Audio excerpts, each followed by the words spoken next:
बे नंबर जी जेका ॻाल्हि आहे नुबुवत जेका इंसान खे अल्लाह तबारक व तआला अता फरमाई आहे। हिकु आहे तिर्ज़े अमल नुबुवत जो, ॿियो आहे तिर्ज़े अमल ज़ाहिरी बादशाह जो हुकूमत करण जो। इन ॿिन्ही जे दरमियान में फ़र्क़ु आहे। कुरान मजीद इन फ़र्क़ के वाज़े बयान फरमाया है। रसूलुल्लाह सल्लल्लाहु अलैहि वसल्लम जॾहिं मक्कतुल मुबारक जे अंदर हुया, हुज़ूर पाक सल्लल्लाहु अलैहि वसल्लम मक्के वारी ज़िंदगी गुज़ारे अल्लाह जो हुकुम थियो, ए मोहम्मद करीम सल्लल्लाहु अलैहि वसल्लम अवां हिजरत करे मदीने जी तरफ़ हलिया वञो। रसूलुल्लाह सल्लल्लाहु अलैहि वसल्लम मक्के वारी ज़िंदगी छॾे करे मदीने जी तरफ़ हलिया विया। हुज़ूर सल्लल्लाहु अलैहि वसल्लम बाद में जॾहिं मदीने खां बाद में मक्के जे अंदर आया, पर उन वक़्त जे अंदर जॾहिं हुज़ूर वियो, हुकूमत रुअसाए मक्का जी हुई, सरदार मक्का जी हुई, मुशरिकनि जी हुकूमत हुई। जॾहिं हुज़ूर सल्लल्लाहु अलैहि वसल्लम मदीने मां मोटी आया, मक्के जे अंदर 10,000 जे लश्कर सां साहब इकराम दे, इन वक़्त जे अंदर अल्लाह जे रसूल मक्के खे फ़तह कयो। अॻ में उन्हनि सरदारनि जी हुकूमत हुई, हाणे हुज़ूर सल्लल्लाहु अलैहि वसल्लम जी हुकूमत आहे। हाणे तव्हां ॾिसो अल्लाह साईं नबीअ खे जेका हुकूमत ॾिनी आहे, उनजो तिर्ज़े अमल छा आहे? उनजो तिर्ज़े अमल इहो आहे, हुज़ूर सल्लल्लाहु अलैहि वसल्लम जॾहिं मक्के खां हिजरत कनि पिया, हुज़ूर सल्लल्लाहु अलैहि वसल्लम काबतुल्लाह जे अंदर आया, मताफ़ वारी जाइ ते हुज़ूर सल्लल्लाहु अलैहि वसल्लम बीठा आहिनि। काबतुल्लाह जे दरवाज़े खे तालो लॻल आहे। पैगम्बर सल्लल्लाहु अलैहि वसल्लम उस्मान खे घुरायो, शेबा उनजो कबीलो आहे, उनखे घुराए करे चवंदो, उस्मान हाणे इन काबतुल्लाह जी चाबी ॾे, मां मके मां वञी रहियो आहियां, हिजरत करे रहियो आहियां, मां मोहम्मद जी दिलि थी घुरे त मां काबतुल्लाह जे अंदर 2 रकात नफ़िल पढ़ां। ठीकु आहे। उन उस्मान जेको शेबा जे ताल्लुक़ कबीले सां ताल्लुक़ रखण वारो, उन हुज़ूर सल्लल्लाहु अलैहि वसल्लम खे क्लियर जवाबु ॾिनो, या मोहम्मद मां तव्हांखे हीअ चाबी नथो ॾेई सघां, मां तव्हांखे हीउ तालो खोले न ॾींदुमि। हुज़ूर फरमाइस छाजे करे? चई हिन जे करे तूं ऐं असां हिकिड़े ख़ानदान सां ताल्लुक़ रखूं था, पर वजह इहा आहे जॾहिं खां अवां आया आहियो, अवां चयो आहे त सिर्फ़ु हिकिड़े अलाह जी इबादत कयो। असांजा अबा ॾाॾा जिन बुतनि जी पूॼा कनि पिया, अवां उन्हनि जे ख़िलाफ़ वर्ज़ी कई आहे, मां माज़रत सां अव्हांखे चाबी नथो ॾेई सघां। तॾहिं हुज़ूर सल्लल्लाहु अलैहि वसल्लम उन उस्मान खे कुझु लफ़्ज़ फरमाया। पाण फरमायूं, उस्मान यादि रखांजा अल्लाह तबारक व तआला जी नुसरत ऐं मदद मोहम्मद करीम सल्लल्लाहु अलैहि वसल्लम सां गॾु आहे। अॼु मां तोखां चाबी घुरांदो, काबतुल्लाह जी चाबी तुंहिंजे हथ में आहे, तूं मां मोहम्मद खे ॾे कोन थो। हिकिड़ो ॾिहाड़ो अहिड़ो ईंदो जॾहिं इहा काबतुल्लाह जी चाबी मुंहिंजे हवाले हूंदी, तूं मुंहिंजे साम्हूं बीठो हूंदे, उन वक़्त जे अंदरि ॿुधाए त पोइ तोसां कहिड़ो जेको आहे सो मामिलो थियणु खपे। तॾहिं उस्मान चयो त सवाल ई पैदा कंहिं क़िस्म जो न आहे जो ईअं थी सघे थो। हुज़ूर फरमायो उहो ॾिहाड़ो ज़रूर ज़रूरु ईंदो जॾहिं अल्लाह ताला काबतुल्लाह जूं चाबियूं मां मोहम्मद करीम जे हवाले कंदो। निमाज़ पढ़णु कोन छॾियऊं। हुज़ूर सल्लल्लाहु अलैहि वसल्लम हिजरत करे हलिया विया। हाणे जॾहिं हुज़ूर सल्लल्लाहु अलैहि वसल्लम मदीने मां आया, फ़ातिह थी करे आया, जिन माण्हुनि हुज़ूर सल्लल्लाहु अलैहि वसल्लम जी ज़िंदगी जा 2 हिस्सा नुबुवत खां बाद में, हिकिड़ो ज़िंदगी जो हिसो मके वारो आहे, ॿियो नबी अलैहिस्सलातु वस्सलाम जी ज़िंदगी जो हिसो मदीने वारो आहे। मके वारी ज़िंदगी जे अंदरि हुज़ूर सल्लल्लाहु अलैहि वसल्लम खे जेके तकलीफ़ूं मिलियूं, मुसलमाननि खे जेके तकलीफ़ूं मिलियूं, जेके अज़ियतूं मिलियूं, अवां तारीख़ जा किताब खोले करे ॾिसो। कॾहिं रसूलुल्लाह सल्लल्लाहु अलैहि वसल्लम निमाज़ पढ़ंदा, हुज़ूर सल्लल्लाहु अलैहि वसल्लम जॾहिं अचंदा, रस्ते जे अंदरि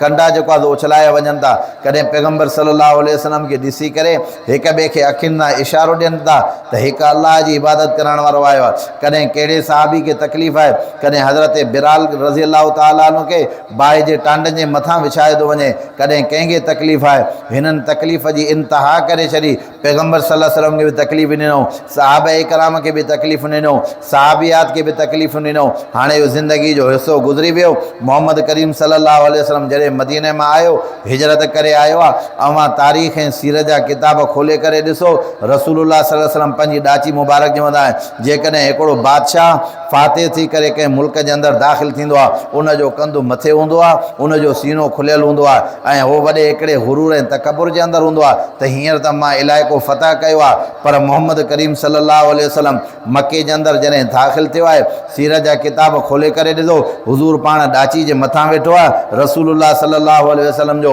मन तवाज़ा लिल्लाहि रफ़अहुल्लाह, आजिज़ी जे करे पैगम्बर करीम सल्लल्लाहु अलैहि वसल्लम जो कंधु मुबारक हेठि आहे, अल्लाह जो शुक्र कंदा, अल्लाह जी तस्बीह बयानु कंदा।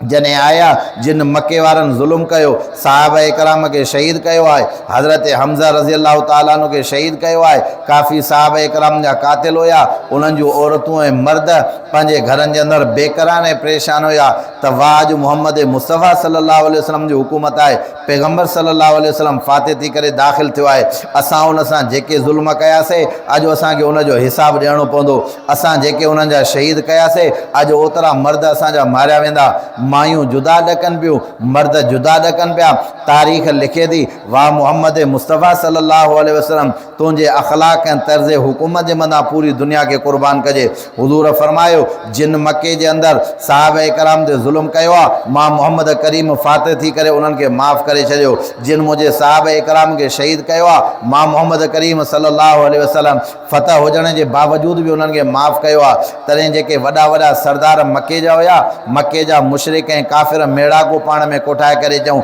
असां तकलीफ़ ॾिनीसीं मोहम्मद करीम माफ़ कयो असां उन्हनि जा माण्हू क़तल कयासीं मोहम्मद करीम सल्लल्लाहु अलैहि वसल्लम माफ़ कयो आहे ख़ुदा जी ज़ाते गिरामी जो कसम आहे जेको अख़लाक़ अल्लाह मोहम्मद मुस्तफ़ा सल्लल्लाहु अलैहि वसल्लम खे अता फ़रमाए दुनिया में कंहिं इंसान वटि कोन्हे ॻाल्हि सम्झ में आई आहे न पाण फ़रमायूं त मां सभिनी खे माफ़ कयो आहे हाणे वारो आयो उन उस्मान जो जंहिं उस्मान रसूलुल्लाह सल्लल्लाहु अलैहि वसल्लम के काबतुल्लाह जे खोलण जे लाइ काबतुल्लाह जी जेको आहे चाबी कंहिं क़िस्म जी कोन अता फरमाई हुज़ूर सल्लल्लाहु अलैहि वसल्लम फातिह थी करे वियो आहे काबतुल्लाह जूं चाबियुनि जो गुच्छो हुज़ूर सल्लल्लाहु अलैहि वसल्लम जे हथ में आहे हाणे उस्मान उन जाइ ते बीठो आहे जंहिं जाइ ते हुज़ूर सल्लल्लाहु अलैहि वसल्लम उस्मान खे पेचो थो हिन तालो खोल त मां मोहम्मद हिन काबतुल्लाह जे अंदरि बरकातूं नफ़िल पढ़णु चाहियां थो उस्मान कंधु हेठि करे बीठो आहे हुज़ूर सल्लल्लाहु अलैहि वसल्लम फरमायो उस्मान तोखे उहे लफ़्ज़ यादि आहिनि या न आहिनि जेके मां मोहम्मद तोखे चया चईं बिल्कुलु मूंखे यादि आहिनि चईं छा चयो मां चईसीं तव्हां चयो हिकिड़ो ॾियारो अलाह अहिड़ो आणींदो जंहिं ॾियारे जे अंदरि काबतुल्लाह जी चाबी जीअं अॼु तुंहिंजे हथ जे अंदरि आहे तॾहिं इहा काबतुल्लाह जी चाबी मुंहिंजे हथ जे अंदरि हूंदी तूं मुंहिंजे साम्हूं बीठो हूंदे अलाह साईं मूंखे उहो ॾियारो ॾेखारियो या न ॾेखारियो चई साईं बिल्कुलु ॾेखारियो आहे चईं उस्मान ॾे हाल वाल हाणे तोसां छा मामिलो थियणु खपे चई साईं अव्हां जेके आहियो वॾे जेको आहे सो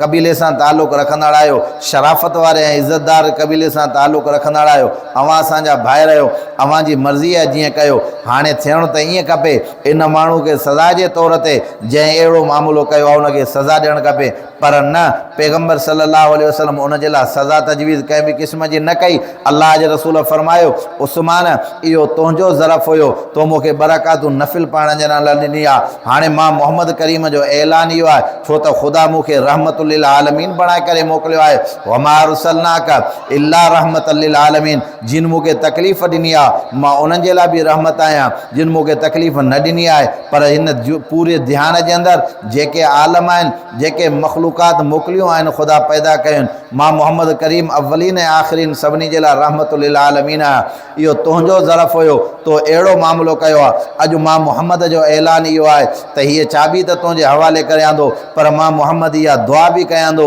अलाह कंदो मोहम्मद करीम सल्लल्लाहु अलैहि वसल्लम दुआ घुरंदा रब हीअ चाबी अॼु मां उस्मान खे अता फरमाई आहे क़यामत जे सुबुह ताईं इहा चाबी हिन जे ख़ानदान जे अंदरि रहंदी अॼु बि तव्हां वञी करे जांच वठो पड़ताल वठो तव्हांखे ख़बर पवंदी अॼु ॾींहं ताईं उहा चाबी जेका हुज़ूर उस्मान शैबा जे हवाले कई कबील वारे जे अॼु ॾींहं ताईं उन काबतुल्लाह जी चाबी उन जे ख़ानदान जे हवाले आहे हुज़ूर जे इन पाकीज़ अख़लाक़ खे ॾिसी करे उस्मान कलमो पढ़ी करे मुसलमान थी वियो चई मोहम्मद करीम सल्लल्लाहु अलैहि वसल्लम असां तव्हांखे तकलीफ़ूं ॾिनियूंसीं अव्हां भाकुर पाए करे पंहिंजे सीने सां लॻायो आहे अख़लाक़ जेकॾहिं ॾिसणो आहे त मोहम्मद करीम सल्लल्लाहु अलैहि वसल्लम जो ॾिसो जंहिं सभिनी खे पंहिंजो कयो आहे ॻाल्हि सम्झ में आई आहे न इहो आहे नबीअ जो तिर्ज़ अमल हुकूमत जे टाइम ते जॾहिं नबीअ खे हुकूमत मिलंदी आहे या नबी जा जेके पोयां हूंदा आहिनि अंबिया जा जेके वारिस हूंदा आहिनि उन्हनि खे जॾहिं हुकूमत मिलंदी आहे त उन्हनि जो तिर्ज़ अमल इहो आहे हाणे हिन पासे न अचो जेके बादशाह हूंदा आहिनि जेके कंहिं मुल्क खे फ़तह कंदा आहिनि उन्हनि जो जेको तिर्ज़ अमल आहे उहो कहिड़ो आहे उन्हनि जो तिर्ज़ अमल ख़ुदा क़ुरान मजीद जे अंदरि बयानु फ़रमाए इन्नल मुलूक इज़ा दख़लू क़रयतन अफ़सदूहा वजअलू इज़्ज़त अलिहा अदिल्ला जॾहिं कंहिं ज़ालिम ऐं जाबिर जेको दुनिया वारो हूंदो आहे उनखे जॾहिं बादशाही मिली वेंदी आहे सभ खां पहिरीं छा कंदो आहे इन्नल मुलूक इज़ा दख़लू क़रयतन अफ़सदूहा वजअलू इज़्ज़त अलिहा अदिल्ला जॾहिं ईंदो जॾहिं बादशाही जंहिं क़बीले जे अंदरि या जंहिं इलाइक़े जे अंदरि बादशाह थींदो आहे पोइ छा कंदो आहे, सभ खां पहिरीं उन इलाइक़े जे अंदरि जेके इज़तदार माण्हू हूंदा उन्हनि खे ज़लील कंदो आहे। क़ुरान थो चवे इन्नल मुलूक इज़ा दख़लू क़रयतन अफ़सदूहा वजअलू इज़्ज़त आलिहा अज़िल्ला। जेके इज़तदार माण्हू हूंदा उन्हनि खे छाजे करे हिन खे भउ हूंदो आहे, जेका ज़ाहिरी बादशाही हूंदी आहे, जेकॾहिं मां हिन जे मथां कंट्रोल न कयो, मां हिन जे मथां दाबो न कयो, मां हिन जे मथां पंहिंजो मामिलो ऐं सख़्ती न हलाई, माण्हू इहे थी सघनि था सुभाणे हली करे मुंहिंजी हुकूमत जे लाइ नुक़सानकार न बणिजनि। इन जे करे जेके माण्हू उन जे अंदरि पावरफुल हूंदा उन्हनि खे दॿाए करे पंहिंजे हेठां कंदो आहे, पंहिंजी ताक़त उन जे मथां ज़ाहिर कंदो आहे। इहो आहे दुनिया जे हुकूमत करण वारनि जो सिस्टम। ॾिसो तव्हां ऐं असां खे इहा ॻाल्हि सम्झणी आहे, तव्हां ऐं असांखे पंहिंजी इहा ॻाल्हि ज़हन जे अंदरि विहारणी आहे त इंसाफ़ जेकॾहिं आहे, अदुल जेकॾहिं आहे त अलाह असीं क़ुरान वारे निज़ाम जे अंदरि अदुल ऐं इंसाफ़ रखियो आहे।